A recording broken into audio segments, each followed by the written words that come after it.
Hi, I'm Dr. Faye Snyder. Welcome to my YouTube channel, How Could They Do That? Today I'd like to talk about Ted Kaczynski, the Unabomber, because it's a particularly informative case. He was a genius. He went to Harvard for his bachelor's degree and obtained a doctorate in mathematics from the University of Michigan. And at age 25, he became an assistant professor at the University of California, Berkeley, but quit after 2 years. In 1971, he moved to a cabin in the mountains of Lincoln, Montana, where he lived without water, electricity, and developed his survival skills. It was peaceful there until they began to build around him, cutting down trees. And he became enraged. He began to mail bombs to universities and aircraft companies. He actually killed 3 people and injured 23. In 1996, he was arrested. How could he do that? He was adored by his mother and father. He was bonded, well bonded. He and his mommy were in love. But at 9 months of age, he developed a bad rash due to allergies, and the doctors recommended that he be placed in a see-through oxygen tent with pumps, dials, lights, and equipment all around him. She wasn't allowed to see him for 2 days, and then she got to visit him for 2 hours. And then every 2 days, she would get to visit him for 2 hours. This went on for 3 weeks. And when she would leave after those 2 hours for the next 2 days, he screamed and cried and screamed in terror. Wanting her became more than he could bear, so he finally gave up. Ted was changed, and he would never be the same again.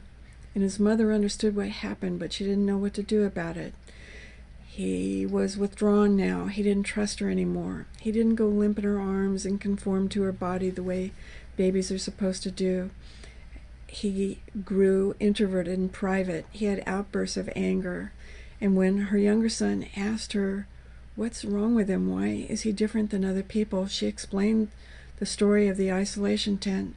And she said to him, "We just have to accept him now." Well, what a good mother she was. She understood, but she was helpless to heal him. If only she could have mistrusted the doctors and refused to leave him like that. But then again, she didn't know about attachment theory, and if I had been in her shoes and I didn't know about it either, I wouldn't have done any better.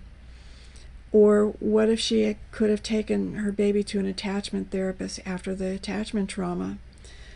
But then there were hardly any attachment therapists back then, and they're pretty rare now. One day, Ted's father captured a baby rabbit, and all the children in the neighborhood gathered around, excited to see. Ted was the last one to arrive. When he saw the baby rabbit huddled in the corner, shivering in fear, he shrieked, "Oh, oh, let it go." And it was then that his father saw what he saw. And so he took the baby rabbit to the edge of the forest and let it go. We are raised to believe that separating a baby from his or her mother doesn't make a difference, but it does. It really does. For a better understanding of the importance of attachment and the impact of failed attachments, watch my video called Attachment. What's so interesting about this case is that it illustrates the difference in outcome between attachments that failed at birth and attachments that end in abandonment trauma. Both create a lack of social and emotional intelligence.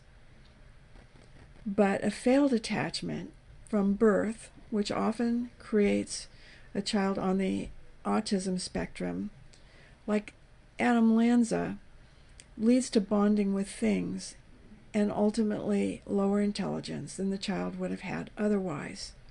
A broken attachment, especially if this attachment was originally secure, leaves a more intelligent child, however much they mistrust from then on. Unlike Adam Lanza, Ted had bonded once, but he came to hate things. It was things that came between him and his mother, like the medical equipment, the mechanical pumps, the lit dials, and the beeping monitors, all the technology that encaged him. At that age, an understanding of cause and effect was imprecise.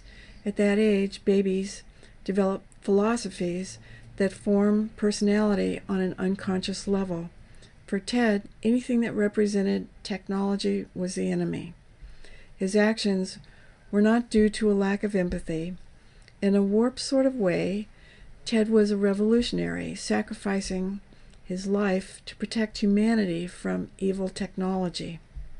What he didn't realize was that his uncontrollable and delusional drive to thwart technological progress was the infant within him trying to thwart the doctors and all their machines from locking him away from his mother. He didn't realize that his hysterical reaction to the caging of the baby rabbit was a representation of his own trauma. Perhaps he didn't realize that the deal he made for life in prison would lead him to be trapped again.